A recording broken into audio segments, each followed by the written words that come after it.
Señora Rubiela, lamento ser el causante de la muerte de Edison Alexander, su esposo, que ya no le pueda cantar los vallenatos en la mañana. Lamento haber fracturado su hogar y lamento el sufrimiento.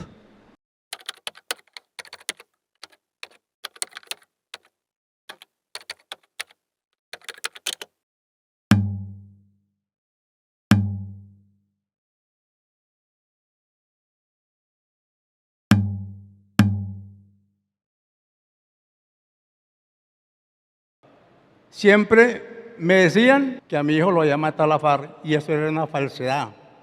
Una falsedad. Mayor Guzmán Ramírez David, quien asesinó a mi hijo vilmente a traición.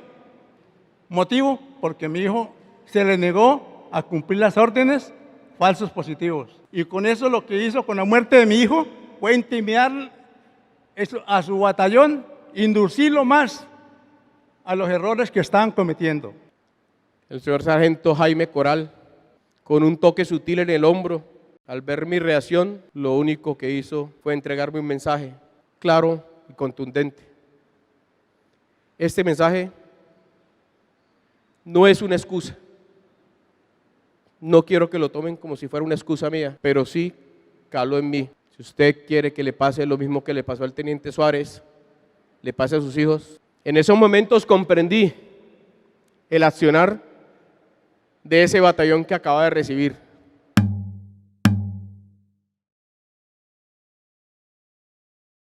Esta práctica de los falsos positivos se vuelve sistemática en el ejército con la llegada del general Montoya al comando de la 7ª División y posteriormente al comando del ejército. Efectuaba programas radiales con cada uno de nosotros, los comandantes de pelotón. Nos decía: yo no necesito litros de sangre, yo necesito carrotancaos de sangre. Y era enfático y nos manifestaba en el radio que los únicos resultados que para él contaban eran los muertos, que pelotón que no diera resultado no salía permiso. Sí, recibí presión, lo hice cuando fui motivado por el coronel Guzmán Ramírez David, quien nos envió al sargento Ochoa y a mí a traer una persona, y no era una, eran 3 personas para darlas de baja. ¿Usted por qué no buscó a un superior para decirle lo que estaba pasando en esos momentos? Yo creo que en la época que sucedieron todos estos hechos, todos los superiores tenían pleno conocimiento, porque es que la presión por resultados operacionales tenía que ser como fuera. En el caso particular mío, de 3 bajas del 3 de marzo del 2006, ahí es donde me presenta un espacio y yo le digo: pero es que mi coronel, resultados, pero es que a uno nunca lo motivan. Dijo: no, lo vamos a enviar para el exterior. Pero entonces no quería esas 3, sino que quería 2 más. Es cuando el 17 se dan esas otras 2 bajas y ahí sí salgo yo para el exterior.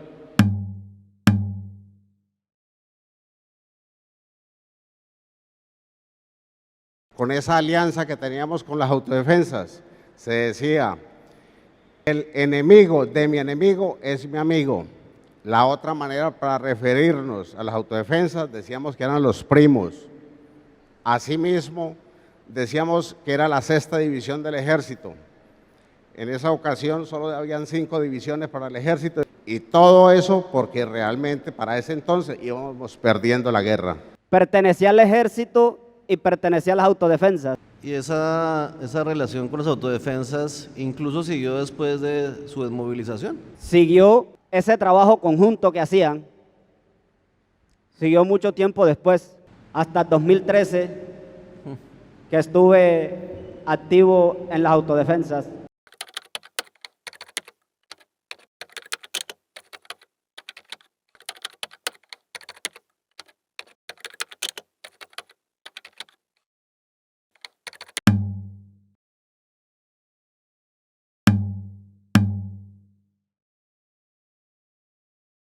Es verdad que nuestros familiares eran personas que estaban en condiciones vulnerables, algunos con enfermedades mentales, algunos con condiciones de adicciones, en desempleo, pero siempre eran personas que nosotros, las familias de las víctimas, teníamos conocimiento de dónde estaban.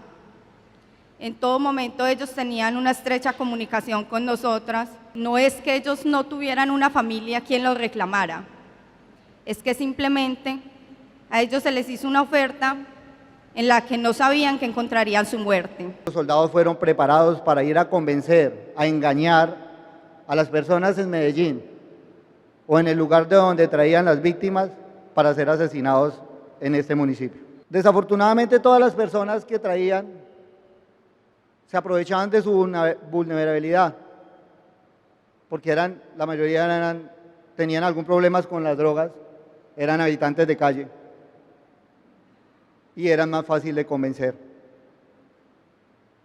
Se ganaban la confianza por medio de pronto de la compra de sustancias y ellos accedían voluntariamente a realizarse un corte de cabello para simular que eran pertenecientes a un grupo delincuencial, pero sí eran personas inocentes, personas del común, del día al día, personas que deberíamos haber protegido y no asesinado. No era justo en ninguna de nuestras familias, aún a pesar de las dificultades económicas o las dificultades familiares que hubieran con nuestros seres queridos. Ellos solo querían abrirse paso y demostrarnos quizás a nosotros que ellos también podían solos. Sin embargo, también hay que reconocerles que no tardío, pero fueron valientes. Valientes porque decir la verdad es también un descanso para nosotros y eso se lo valoramos.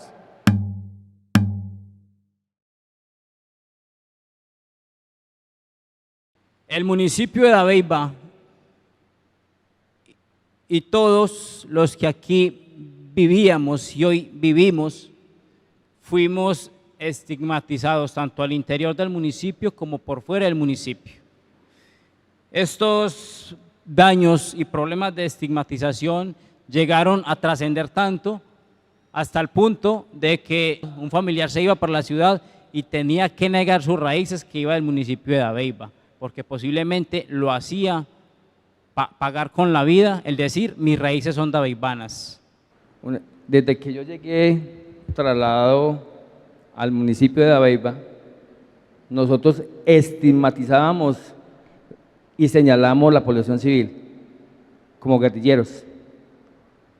Para la orden de los comandantes era acabar con la guerrilla, costara lo que costara, al punto que en la parte rural, todo el que vistiera de negro o todo el que vistiera de blanco y negro era guerrillero y tenía que morirse, porque no nos contaban capturas, sino la orden era extinguirlos, erradicarlos, asesinarlos.